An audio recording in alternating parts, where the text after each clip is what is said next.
Welcome to True Crime Garage. Wherever you are, whatever you are doing, thanks for listening. I'm your host, Nick, and with me, as always, is a man that, just like George Costanza, his only conceivable reason for getting up each morning is that he likes to get the paper. He is the captain. Thank you. It's good to be seen, and it's good to see you. Happy St. George's Day. Or we might be late, but in Costanza's world, we're on time. Thanks for listening. Thanks for telling a friend.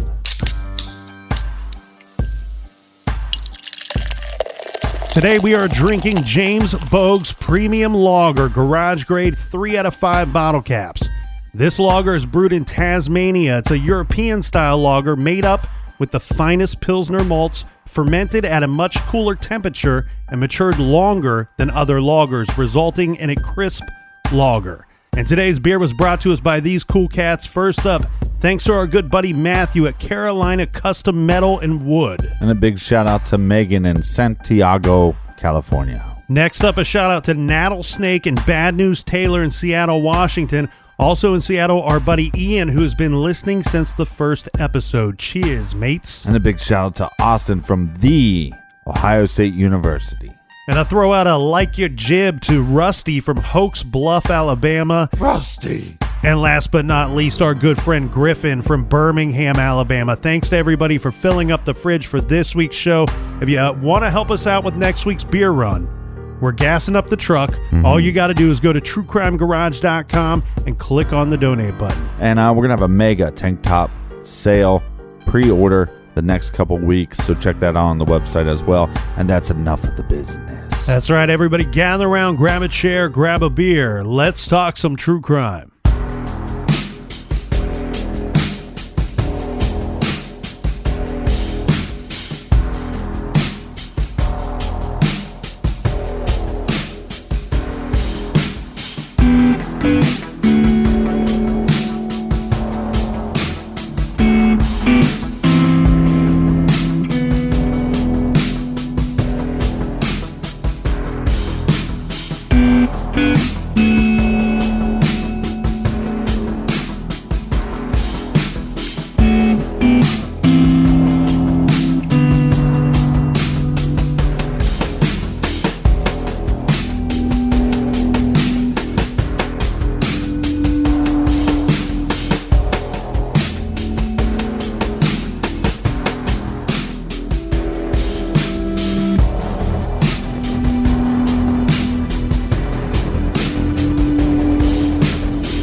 Yeah, hi, my son is missing. He's 3.5. Okay. Sorry? What's your address? Benaroon Drive, Yep. Kendall. Okay. Benaroon Drive in Kendall? Yes, All right, I'm just going to bring that up on my map. It won't be a moment. thank you. How long has he been missing? I think we've been looking for him now for about 15 or 20 minutes, but Okay. I thought it could be 5, it could be longer, because he was just playing around here. We heard him, and then we heard nothing. Okay. So I've got the nearest cross street It's, being Ellendale Crescent, is that right? So what is it? Ellendale Crescent? I don't know. This is my mum's house. Okay. Hang on. There's another lady out helping us look for him. I'll see if I can find her. But it's Benaroon, BENAROON. Yeah, I can see where you are. I'm just wondering. Yeah, so it's Benaroon Drive in Kendall, and I've got your nearest cross street as being Ellendale Crescent. It could be. I don't know. Okay. So he's been missing since about 10:30. Yeah, I'd say so. Okay, can you describe him to me? How tall? Obviously not very tall. But No, approximately he'd be about 2.5 feet. He's wearing a Spider-Man outfit. Yeah. What colour hair has he got? He's got dark sandy-coloured hair. It's short, and he's got really big browny green-coloured eyes. Okay. What's he got? Any shoes on? Do you know any other distinguishing features? He's got a freckle on the top of his head when you part the hair on the left-hand side. Yep. You'll see a freckle on the top of his head. Okay. All right. Do you know where he might have gone? We actually live, Mum's property is near a state forest. Okay. And they're on huge blocks. We've walked up and down Benaroon Drive, and we can't find him. Okay. What's his name? William. What's William's surname? Tyrrell, Tyrrell. Okay. Has he been known to sort of go anywhere specific? No, this is the first time. The first time he's completely out of wandered off? character. There wasn't anyone suspicious in the area? Any vehicles? No. Okay. Well, not that I'm aware of. I was out there talking with Mum and my other daughter, so. Okay. And we heard him roaring around the garden, and then I thought, oh, I haven't heard him. I better go check on him and All right. find him. We'll send police to see you at Benaroon Drive in Kendall. We'll also get the message broadcasted to all the cars and people look out for him as well. Yes, okay? Thanks all very right. much. Thanks. Bye-bye. Bye.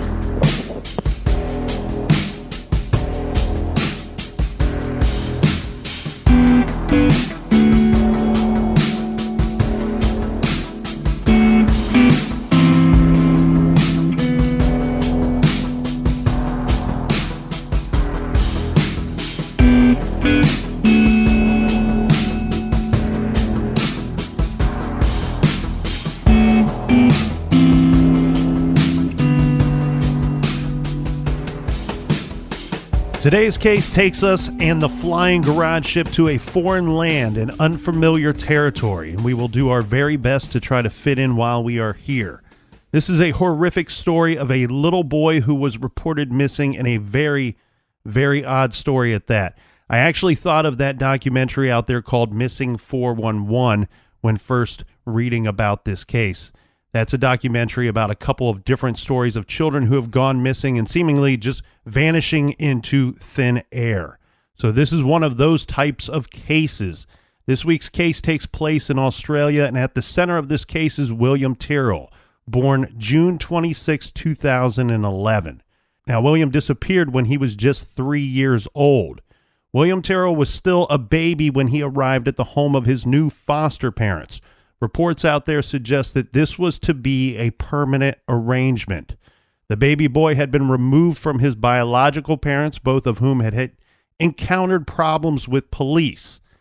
His biological father had spent most of William's short life incarcerated. William did have supervised visits with his biological parents after being placed in foster care. However, these visits were infrequent, and William identified his foster family as his parents and was known to publicly use their surname.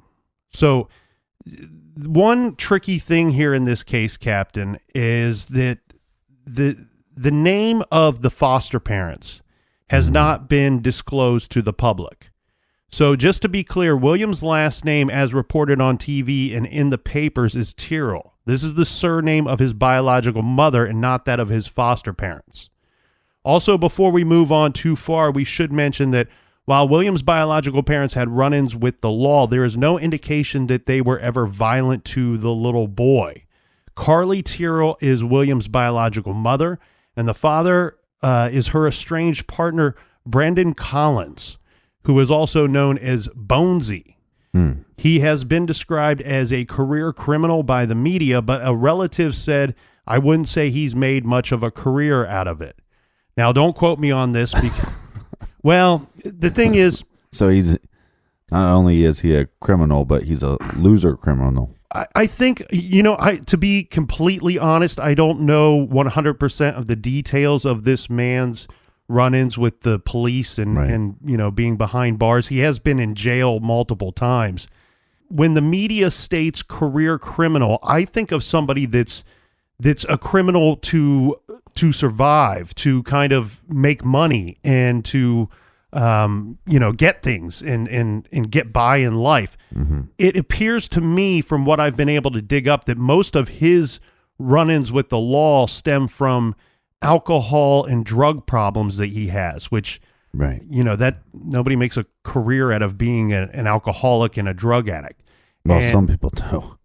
Well, they don't make any money at it. Right. Was what I'm getting at. And unless maybe he was a dealer, but I couldn't find anything to suggest that. It appears to me that he's quite the drug addict, and he's a pretty violent individual at times.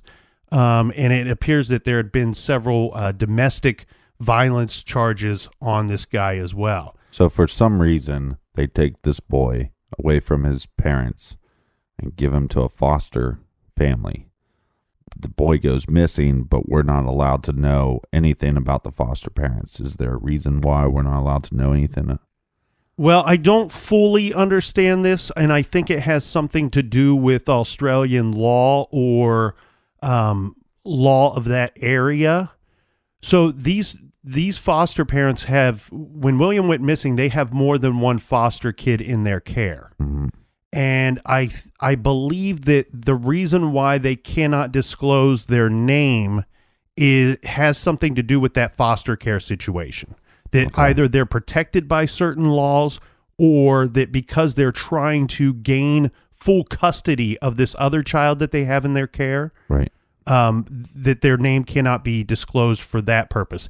And this is the way that I view this. It seems a little weird because at the early get-go of this case, a lot of people were very suspicious of the foster parents because their name wasn't revealed. Right. The way that I understand it is the courts will not allow them to reveal their name. I could have that wrong, but there are several things to suggest that judges have prevented that from happening in the media. Basically, what you're assuming, I guess, is that the foster parents, they would be fine with using their names and their identity, but the courts are stopping them from doing so. That is my best guess. And to further convolute this whole situation, I believe that the other child that is still in their care right. is very likely William's older sister. Hmm. So there are several reports out there that state that William was about 8 to 9 months old when he went out of the home and into foster care. There is one report out there that states that William was 11 months old. This might be the most accurate. I don't know. I only say that because this article is comprised of several things, but the primary factor of that article is an interview with William's biological grandmother. Right. So that would be William's biological father's. It would be his mother. In that article, now I had to do some reading between the lines here because all articles on this are very vague, so keep in mind I am stating what I believe to be the case. I could be wrong, but it sounds like the parents had some kind of not only drug issues, but domestic violence charges against each other, right. Possibly against one another. And maybe they had been forbidden to be in each other's company. All right, so they get hopped up on drugs and they like to hit each other. Or... yes. Or, yeah, there's some kind of squabble or fight that has occurred on more than one occasion. Now, the other thing, though, the reason why I think that there's a bit of a gap between the time that William goes into foster care is that we have the grandmother, the biological grandmother, that states that they were told they were going to lose William. And it sounds to me like they had already lost their daughter at this time. I'm unclear if the daughter belongs to both of these parents. Right. But what has happened here is the grandmother has stated that the kids, and when I say kids, I mean these two young people that have had these children, they kind of went on the run with their son, William. They took off and tried to avoid the law and try to avoid losing their son. When they were spotted somewhere, they were arrested, and the child was then taken from them. So that's why I think that there is a bit of a discrepancy of when they lost their child. My guess is that they were supposed to lose William at the 8 or 9 month mark. They went on the run. They were on the run for 6 weeks or so, and the law caught up to them. Yeah, so whenever they took custody of William is going to go to a wealthy family from Sydney's North Shore. Yeah, and he was being raised by this family at the time of his disappearance. The foster family, they were even in the process of renovating their house to create their forever family home, to include William and a new room for William. The foster parents have regularly spoken out in media interviews, but I guess I'm going to kind of backtrack on something I said already. There are reports out there that state that that their identity cannot be disclosed. There are also reports out there that state that they have requested that they not be identified. So just to be clear that there are arguments on both sides of that fence. So now that we have a little bit of background, Captain, let's get into the details of William's disappearance and some of the events leading up to and some of the events of that day. Yeah. Now, real quick, a description of William. This source says, quote, the NSW, that's the New South Wales Police, they believe that William was abducted, and they strongly believe that he may still be alive. So I want everybody to pay close attention to this. So the source is a website that maybe could use an update, but regardless, there is a website out there called where'swilliam.org, and on that website, you can donate there, you can get involved. Well, maybe you could donate some of your computer skills. And update some of their information. Yeah, update the website for them. But to include a description of William, we pulled this straight from the where'swilliam.org website. So describing what William looks like, William is of Caucasian appearance. William was above average height for his age, not overly tall, but taller than most boys his age when he disappeared. The site also says that William walks with a swagger. He has hazel eyes, brown straight hair, which grows very quickly. His hair is thicker on the top of his head and finer towards the base of his head near his neck. William has one rather large dark freckle on the left-hand side that is near the top of his head, about 5 centimeters back from his hairline. He also has asthma, which is worse in the cold months. So let's get to the disappearance. On Thursday, September 11th, 2014, William Tyrrell is just 3 years old. He is picked up along with his sister from daycare. I've read a few accounts of this day that state it was a surprise, that the children were taken out of school as part of a very impromptu out-of-town trip. Most sources do not say that, or at least do not go into detail of him being picked up. Mm-hmm. So from my understanding, Captain, the plan was to go out of town that weekend for a weekend trip to Nana's house, to the foster grandmother's home. Right. The plan was to travel on Friday. For some reason, the foster parents, they got done with work early, and they decided to surprise not only the children, who loved going to Nana's house, but also surprise Nana. I guess she had been, I don't know if it was a chronic illness or she had been sick, or there's been something going on in her life where the foster parents wanted to cheer her up by bringing the children to her sooner. So it was a bit of a surprise. Take the kids out of daycare on Thursday. Let's go ahead and make the 4-hour trip to Nana's house on that Thursday instead of Friday. Right. This is the foster mom's mom. So they traveled about 4 hours from Sydney to visit William's foster grandmother in a place called Kendall. Now, this sounds like maybe a long weekend trip, like I had said. So they're going to go out to Kendall. This is in New South Wales, which I've never heard of Kendall, but checking it out, this looks like a very cool place. The grandmother's house is on Benaroon Drive. So there are a couple of streets there with some houses. It's a little neighborhood kind of tucked away. This is a wooded area right by the Kendall Forest, which is a large, when you Google map the street there, you will see that the forest practically surrounds the grandmother's neighborhood. Is it like a park, or is it just natural? It could be some kind of national forest, but it is a heavily wooded area. And like I said, this is a small neighborhood that is surrounded by forest. Now, according to the 2011 census, the population of Kendall is just 833 people. And at the time of the disappearance or abduction, it was reported that this town had less than 1,500 people in it. So Kendall is a small country town. Yeah. So the street on which she lives at the time of the disappearance is Benaroon Drive. Now, to get to Benaroon Drive, regardless of what direction you are traveling from, you have to take Battar Creek Road. And Battar Creek Road is sort of a long, sprawling country road. So there is only one way in and out of this little neighborhood.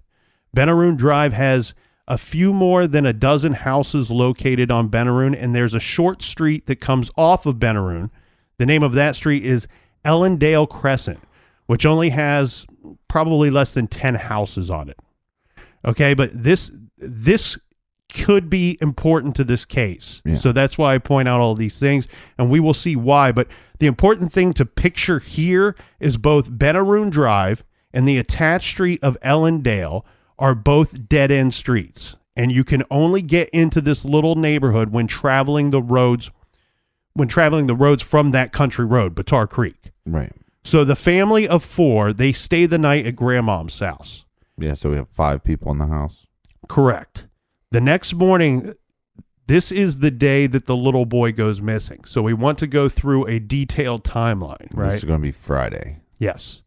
So the day starts off like this. Sometime before 9 a.m., just before breakfast, the foster mother opens a sliding glass door to the balcony to birdwatch. She will later say that it is at this time when she notices 2 cars parked down the road. At 9 a.m., William and his sister are riding their bikes. A car drives past the children. This vehicle, according to police, is described as a dark green or grayish color sedan. This car drove past 48 Benaroon Drive, that's where they were staying, as William was riding his bike on the driveway. The car drove into the quiet cul-de-sac, did a U-turn in a neighbor's driveway, and then drove out of the street. Around this same time, there is a woman named Mrs. Wilson. She tells police that she heard 2 children playing in a neighboring yard before she left to run errands in the township. She is leaving to go shopping. She hears 2 kids playing next door. She does not see any kids or any parked cars. At 9:15 a.m., the foster father takes off to make what is reported as either a phone call or a Skype conference call. And he has to do this due to poor internet. Remember, we said these are kind of a country area. He's going to have to drive into town to make this phone call or this Skype call. The town that he says he went to is about 11 minutes away by car. Later, police confirmed that he was where he said he was. Right. At 9:45 a.m., the foster mother takes a photo of William sitting on the deck.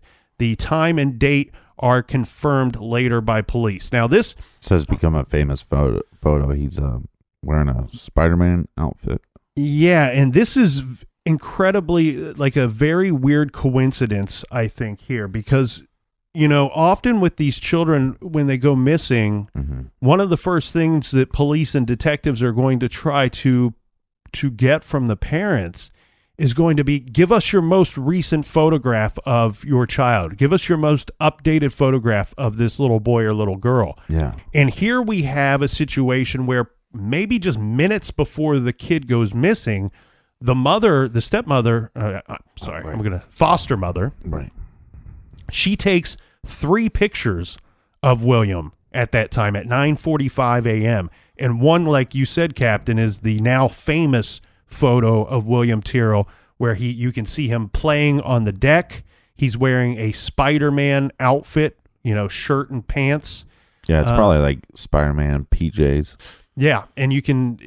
It's just very strange. It's a very weird coincidence. I don't think it's that strange now. I mean, I think you're going to see that more and more. I mean, there's always people that go missing, and now with technology, you're going to have we've seen it with other cases where somebody Snapchatted themselves or somebody else Snapchatted somebody or posted something on Instagram or Facebook, and then they go missing, you know, just a little bit later. I think you're spot on, because I got to believe because of phones and technology, we are all taking more pictures now more than ever. So William and his sister are playing outside. They are running around, hiding and laughing.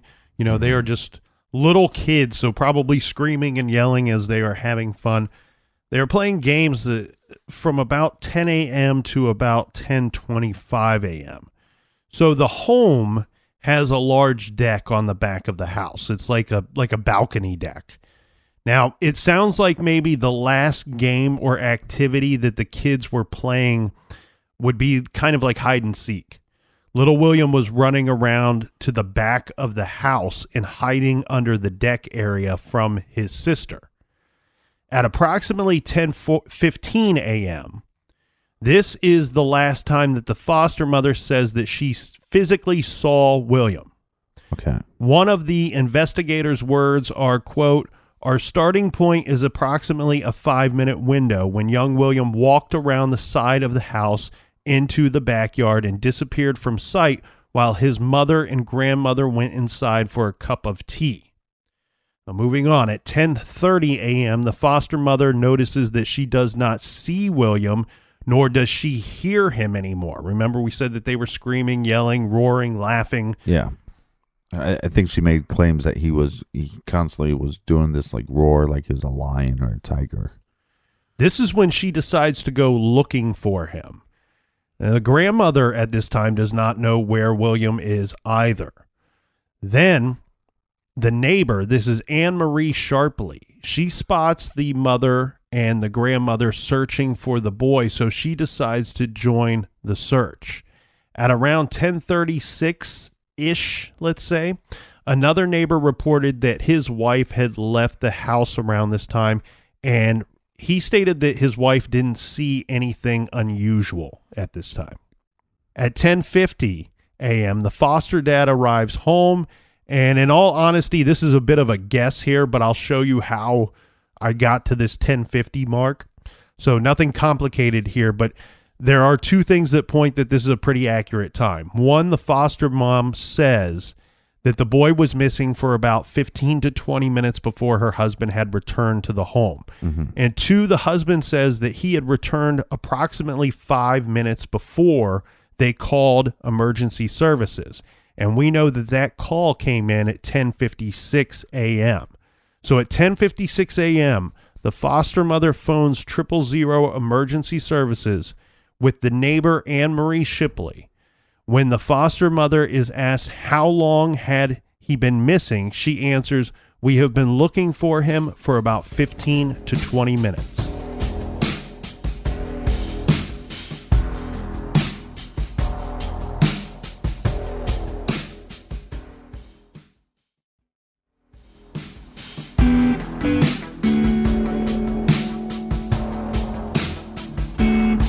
All right, we're back. Cheers, mates. Cheers, Captain. So where we left off, we had the emergency services called, the 000 emergency services called. We have a little boy, William Tyrrell, who is 3 years old, and he is missing. Yeah, which is their 000 is the same as our 911. The call goes in at 10:56 a.m. The police arrive on scene at 11:06 a.m. And I actually find that to be a rather quick response, given the area, given the size of the area. And we've heard the 911 call. It's not a short call. So the call comes in at 10:56. 10 minutes later, police are on the scene. Several officers state that when they arrived, the foster father, was inside the home and was visibly upset to the officers. Now, at 11:12 a.m., the canine unit or the dog unit is dispatched to the home to help in the search. At 11:44 a.m., state emergency services are informed of the situation. So, what are state emergency services? This is more like we're going to bring in firefighters, other people that are trained in search and rescue. We're going to start bringing in a large group of people to look for this little boy. At 12:52 p.m., the police helicopter takes to the sky, and I'm guessing that this helicopter was not part of Kendall's, I don't know that Kendall would have a helicopter. Maybe they did. Maybe they borrowed it from a neighboring jurisdiction. Right.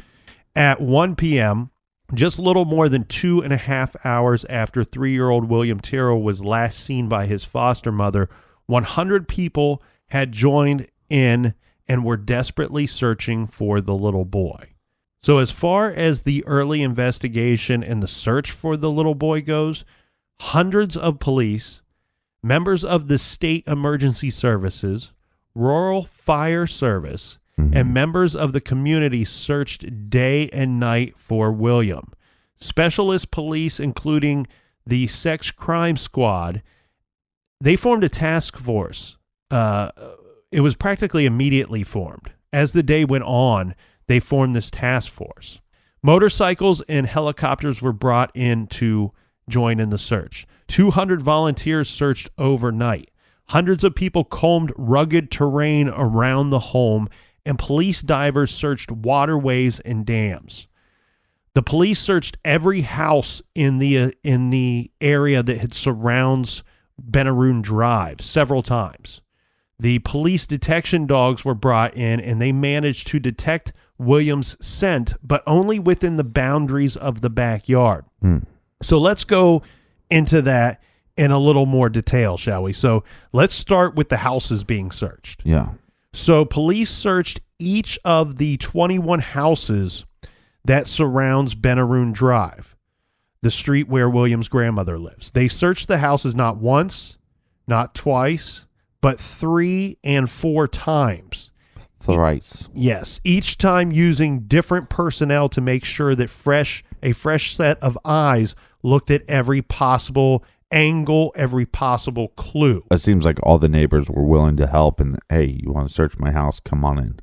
Yeah. There was no kickback. Multiple searches, roof spaces, subfloor spaces, wall cavities, cupboards, sheds, all were searched and searched again with methodical determination just in case someone was keeping the little boy hidden. Mm-hmm. Even the grandmother's house was searched top to bottom, but there was nothing. So if William was abducted, he was not being held in the neighborhood from which he was taken. Mm-hmm. So they didn't find a scrap of clothing. They didn't find a footprint in the dirt. They didn't find tire marks. Now on to the police dogs. As we said, they were brought in and they managed to find William's scent, but only within the boundaries of the backyard. Okay. Well, this is not good, right? And I'll tell you why. We talked about this when we covered Mara Murray with the dogs tracking the scent. Scent dogs. Yeah. So it appears that William's foster grandmother's home is kind of on a corner. This making portions of both the front and back of the house visible from the streets. Mm-hmm. Now the yard has quite a few trees. The whole neighborhood is well manicured lawns and landscapes. But it's very possible that someone could have pulled up right to the yard, called the boy over, and either snatch him up there or trick him into their vehicle. The troubling thing here is this would leave the evidence that they found at the scene, where they're able to track the boy on his grandmother's property, but nowhere else. So do they have like a scent that, because he was playing on the porch or the deck, whatever you want to call it? It sounds to me like he was playing up close to the home. Right. Because if you look at the way that the layout of it, there appears to be like a deck or a sitting area that is kind of, the best way to describe it is on the side of the home that does not face the street. So the front of the house, the other side of the house, and the back of the house are all pretty visible from these two streets, which is all Benaroon Drive, but it kind of like dead ends and then veers off to the right into another dead end. Yeah, and he's running around this backyard, so you're going to have some scent of him there, but do we have like a path from that deck or from the house to a road? Inconclusive.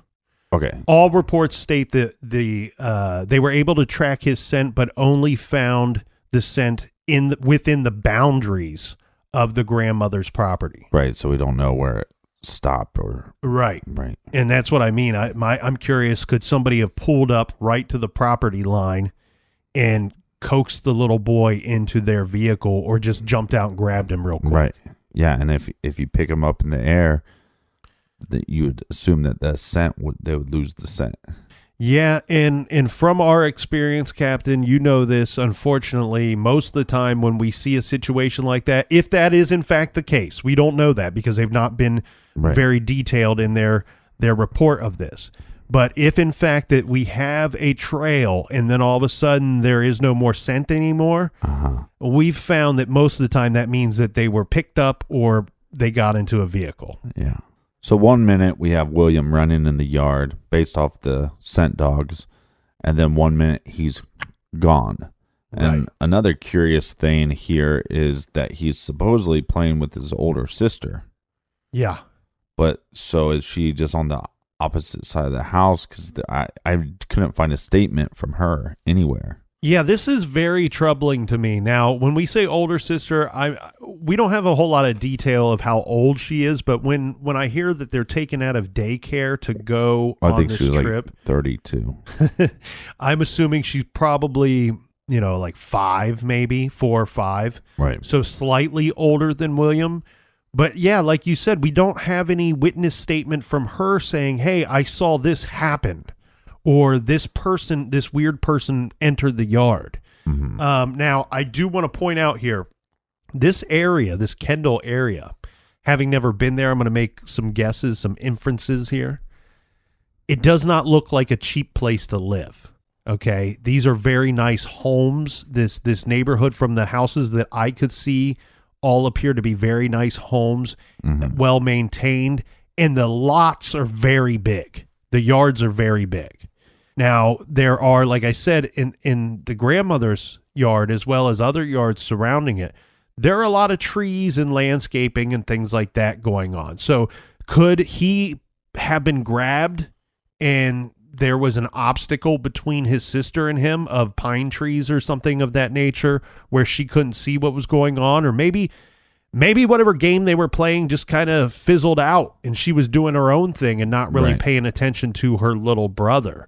The other thing, though, too, Captain, at no point do either the mother, the grandmother, or any of the neighbors say that they heard a vehicle speeding off or tires squealing in a rush to get out of the area, grabbing the kid and then, boom, hitting the road.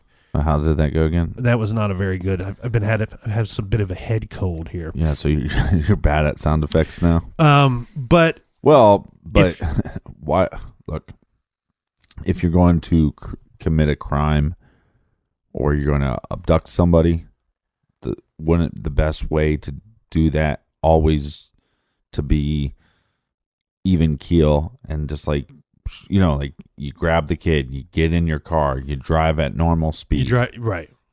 You try not to be You have your seatbelt on. You're not breaking any other laws that would get you pulled over or draw attention to. Right, because hypothetically, somebody grabs a kid, they put him in the car, and they start driving 70 miles down a road where there's only one way in and one way out, and everybody that sees the car goes, oh, I remember that car. It was going 80 miles an hour. So but I am curious, why do we not have a statement from her? Even if the statement is... And I'm not saying that has to come from her, but what are the foster parents saying that, hey, did she go inside for a minute? Was William out playing by himself for 5-10 minutes? Right. Well, the very troubling thing about this, when you look at this spot on the map, you could take a kid from this spot and you could be on that country road that we talked about in 2 minutes. And this would be without speeding away from the scene of the abduction. Right. And I'm guessing once you hit that country road, you could be gone and out of the area fairly quickly, even with police arriving on the scene within 10 minutes of the emergency call going out. Mm-hmm. And you're right, Captain. The general story that has always been told to us by the foster parents is that the 2 little kids were outside playing in the yard. It was a nice day. Mm-hmm. And the mother and grandmother went inside to get a cup of tea. That they estimate that they were only gone 10, maybe 15 minutes. But remember, we said that the mother had opened up the balcony door. I'm also assuming that might mean that other windows are probably open to the home at this time. Right. Because she does state that she could hear the children outside playing while her and her mother were inside the home. So... Yeah, and anybody that's watched kids before knows. I mean, normally if you can hear them, everything's fine. Yeah. It's it's once you stop hearing them that normally something bad happened. Yeah. Yeah, and so those are the only accounts that we have to go off of. The crazy thing, though, this happens on a Friday morning, so you would think that there might not be a lot of potential eyewitnesses. However, I don't think that's the case here. From my understanding that this Kendall area... There's a lot of retired people. And it also sounds like there were quite a bit of people home in this neighborhood during that time. There were even other kids that were outside reporting to have been playing at the time of this disappearance. Mm-hmm. And remember, they're not even supposed to be there on that Friday. Right. They probably would have still been traveling to Kendall at that time. Mm-hmm. Okay, so back to the early investigation. We mentioned a strike force was formed very quickly. This is called Strike Force Roseanne, was established with specially trained investigators from the State Crime Command who were experienced in the unexplained disappearance of young children. Mm-hmm. They supported the police, other emergency services workers, and members of the public involved in the search. Now, after 5 days, police said that they were unable to come up with any leads in the disappearance of the little boy. One very important thing to note here, though, we talked about the foster grandmother's house being searched. Yeah. I would guess that at this time that the authorities were going to be taking a very good look at the foster parents as well. But I want to point out here that at 4:30 p.m. on the day that William vanished, according to William's biological grandmother, William's biological parents were arrested on that day as well. They were arrested for what? Just drugs? I have no statement other than the grandmother stating that at 4:30 p.m. on the day that William went missing, the biological parents were arrested. Maybe they were just... Were they arrested or were they just brought in for questioning? Well, I tell you what, let's continue on our investigation timeline because I think that might hijack the conversation a little bit. Uh-huh. So, did they bring in cadaver dogs at all? To the search area? Yeah. So there are multiple dog units that were brought in. I'm assuming that would be the case. Uh-huh. However, you got to keep in mind that especially in the early stages of the search, they believe they're searching for a living, breathing human being, not a cadaver. Keep in mind, so much of the he went missing on September 12th, as you pointed out, a Friday. So much of the next few days were spent searching the forest, and these searches were being conducted by hundreds of searchers, including the aid of dogs, motorcycles, helicopters, and so on. The search areas included waterways and dams, as we had mentioned. Also during this time, the sex crime squad was interviewing people and speaking with locals. The search expanded to 3 kilometers around the spot from where he had disappeared from. So a very expansive search. And most of it is very rugged terrain if you check out the map there. Police on the 5th day said that these searches of the forest and the waterways have provided zero leads or clues as to the whereabouts of William. Mm-hmm. And we don't have any scent trail of him going from the backyard into the forest anyways. Yeah, right. They did say that if by some chance the boy was in the bushland, he might still be alive at this time. Now, this is 5 days after he's gone missing. A source on that same day tells reporters that the police and the task force had also been talking to all sex offenders in that region. Now, 9 days into the search... How many offenders do we have in that region? I mean, we don't have that many people in the population. Well, I would imagine when they say region that expands beyond the boundaries of the town of Kendall. Right. Now, 9 days into the search, the search was largely scaled back 9 days into it. The thought here is that emergency service workers believe that if he were in the bushland, that he would be presumed to have been dead by this time. Yeah. And again, there was still no evidence to suggest that scenario was even possible at that point. So when we say that the search was largely scaled back, that means that at this point, we are just going to have law enforcement working on the search for William. What does that mean? What we can infer from that is that means we are now working off of tips received sent in by the public, and we're also working on leads of possible offenders. Talking to the sex offenders in the region would also point to that. Mm-hmm. On January 6, 2015, the commander denied reports that investigators were treating the case as a targeted abduction. Now, that same month, on the 20th, January 20th, forensic teams searched the home of a tradesman. This is William Spedding. He goes by Bill Spedding, so we'll call him that. Bill Spedding had gave William's foster grandmother a quote to fix a washing machine at her home. This was just 4 days before the child went missing. Yeah, and it's not clear what they took from his home, but they did take some items from his home. I'm guessing they tested them. And Bill also offered up his DNA as well. And Bill Spedding was questioned at that time, and as you mentioned he offered up his DNA, so he was cooperative. Yeah. At that time. But there's been a lot of publications and people on social media still throwing him under the bus.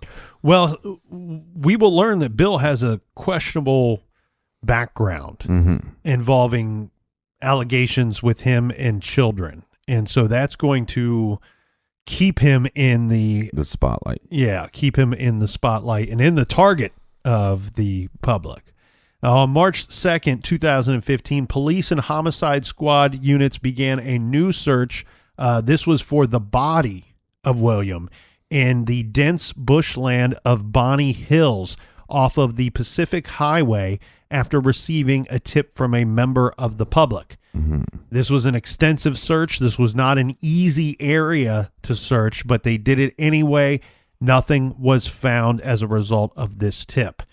On April 17th, the same year, New South Wales police revealed that they were investigating reports of a possible pedophile ring operating in the area that William had disappeared. Okay, this could be a strong theory, and there is some evidence to suggest that this suspected pedophile ring could be a possibility, could be the solution to what happened to William. Right. So what we would later learn is that police clear William's family and any involvement in the disappearance. And it sounds like they cleared them fairly early. And then quickly, they believed that the boy was abducted by a possible opportunistic stranger. Later. Which makes the most sense because he doesn't live in that area. I'm sure now he's 3 at the time. They get William as being his foster parents at, let's say, roughly age 1. So how many times did they visit there? Right. So it's just not likely that somebody would know that William is going to be at his grandma's house. Right. And even though this was because what a lot of people will point to is this was an unplanned trip. And actually straight from the foster mother's mouth are the words that this was a planned trip. Where people get confused is the unplanned portion was we went early. So like you had pointed out earlier, that very likely they would not have been there at that time on that Friday. No, they would have waited till the school was out or the daycare was out, and then they would have left. And the reason why I will not shoot down the possibility of an opportunistic stranger abduction here is for one thing that we already pointed out. We have other witnesses, other people that lived in the neighborhood stating that they were, not only were they home that day, but they had children. I don't know if they were their children or their grandkids, but there were other children that were out playing in this neighborhood on that very day. And what I mean by opportunistic stranger, forgive me for saying so, but to put it bluntly, it's like going to the grocery store and picking out some produce, right? If you know that there's going to be a decent amount of children, if that's what you are looking for, you go to that area, you scout it out, and you take what seems to be an easy target. But this doesn't seem like the most likely area because there's one way in and one way out. You'd think that the perpetrator would know that. Oh yeah, I absolutely believe that either the perpetrator knew this, if he was in fact abducted, that they knew that there was one way in and one way out, because I believe if it was an opportunistic stranger that abducted little William, that the person pulled into the neighborhood, probably cruised the small area and looked at the children that were outside playing at that time. That doesn't rule out the possibility that it's sex ring either. No, not at all. Not at all. Now, it was later. Like we said, early in the investigation, it appears we're later told that they very quickly believed that the child was not abducted by his foster parents or his biological parents, or that they had anything to do with his disappearance or demise, right? And we're told that very early on, the police were quickly working on the thought that, in theory, that he was abducted by an opportunistic stranger. Now, later is when they start examining the possibility that this, quote, opportunistic stranger may have had a connection with a pedophile ring. Or, so maybe he was abducted by more than one person. But you also have the thought there, too, is procuring an individual or victim for this pedophile ring. Somebody that maybe is not fully involved in the pedophile ring, but taking the child and giving them to a member of that pedophile ring is a possibility. Well, they sell them most of the time. Well, that's what I mean. Yeah, right. Procuring them for this. So there's if you have a stranger on stranger abduction, not only is it hard to make the link between the abductor and the victim, but then if you add a middleman in there too, that's going to make it even harder to trace this back to where William could be or where he's being held. Now, some evidence to point to the possibility of this pedophile ring is, remember the old show? Maybe it's a current show. I don't know, but the show Current Affair, which I've not seen in a bazillion years. So yeah. Well, it's kind of like Entertainment Tonight, kind of. Okay, so it could be still around. I'm just unaware. But the show Current Affair reported that about 20 registered sex offenders were living in the surrounding area of Kendall. 20 registered. Correct. And then we know that there's at least, if there's 20 registered, there's going to be at least a few that aren't registered. Yeah. Yeah, these are typically crimes that go heavily unreported, or when they are reported, there's little evidence to convict somebody of these, because it a lot of times it turns into a he said, she said situation where you only have the victim's word to go off of. And I know that in situations here, I'm not familiar with Australian law, but in situations here, that doesn't usually work well to get a conviction. Now, on June 11th, 2015, newspaper reports say that a Spider-Man toy was found in the work van of what ABC News referred to as a person of interest in the William Tyrrell disappearance case. This was the man that we previously discussed, Mr. Bill Spedding. However, this is the guy that gave him a quote on the washing machine. Yes.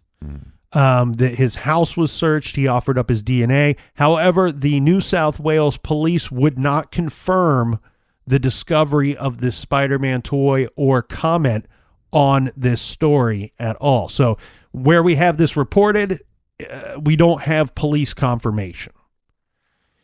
Then police later began investigating into finding the drivers of two cars that were seen parked on the dead-end road on the morning that William disappeared. The cars were described as a white station wagon and an older-style gray sedan, which were parked between two driveways of the acre lot of land. They were seen with their driver's side windows down, and they were unknown to the neighborhood where the locals are all considered to be friends. These cars were noticed by William's mother, and they have not been seen in the area again since the disappearance. The police regard these particular vehicles with much suspicion, as there seemed to be no logical reason why they would be parked on the street before William's disappearance. Reportedly, at 9 a.m., a green or gray sedan car drove past the Tyrrell home while William and his sister were riding bikes in the driveway. The car drove into the no-through road, did a U-turn in the neighbor's driveway, and drove out of the street. Secondly, this is something completely different. Another, and I don't have much of a description on this vehicle here, Captain, but another, quote, four-wheel drive was sighted driving out of Benaroon Drive about 10:30 a.m. This is approximately the time that William disappeared. The same vehicle was later seen speeding down another Kendall street. The police said that they have not known that they have known about these cars since the investigation started, since the day of his disappearance. However, as part of an investigative strategy, the information about these vehicles was not released to the public until September 7th, 2015, when they announced a public appeal for information about these two cars. Detective Gary Jubilin said during the plea for information, quote, "We're looking at a semi-rural area, and it was a dead-end street. To attend out there, there would have to be a reason." Yeah, and on this same day, which is roughly about a year after William went missing, law enforcement is going to release the tape of the 000 call that William's foster mother made of, reporting William going missing. The 000, again, is what we refer to in the States as a 911 call. On September 13th, 2015, criminal profiler Dr. Sarah Ewell from the police task force working with detectives to find William revealed details about the person police suspect may have abducted the toddler. So not a full profile was released, but definitely some thoughts on the profile of the person responsible or thoughts about this person. And here they are, Captain. The good doctor states that if no one but the child's foster parents and grandmother knew about the visit, then the kidnapper would have to have had another reason to be there, either visiting, living, or working in the area. There was only a narrow window of opportunity to take the child from outside the property. Quote, "It does seem that this was an opportunistic crime, and when somebody makes that kind of impulsive decision, mistakes are made, and it's those kind of mistakes that the investigation is focusing on." Detective Gary Jubilin added, "The kidnapping occurred on a Friday around 10:30 a.m. It was broad daylight, and whoever abducted him risked being seen from the balcony of William's grandmother's home as well as neighboring properties." On September 26, 2015, police confirmed that they had seized a white station wagon for forensic examination from a property north of Kendall. The following year, on September 12, 2016, on the second anniversary of William's disappearance, the New South Wales government announces a $1 million reward for information on William's whereabouts. The police say that the reward will usually be paid out as conditional on the arrest and conviction of the offender, but the recovery of William had been added as a condition on this reward. It is the largest ever reward offered to find a missing person in New South Wales history.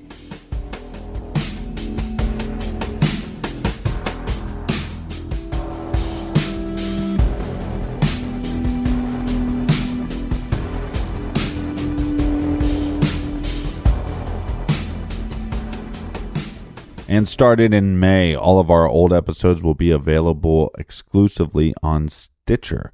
So basically from episode 1 to now will be available on the Stitcher app. So if you don't listen on the Stitcher app, might want to download that.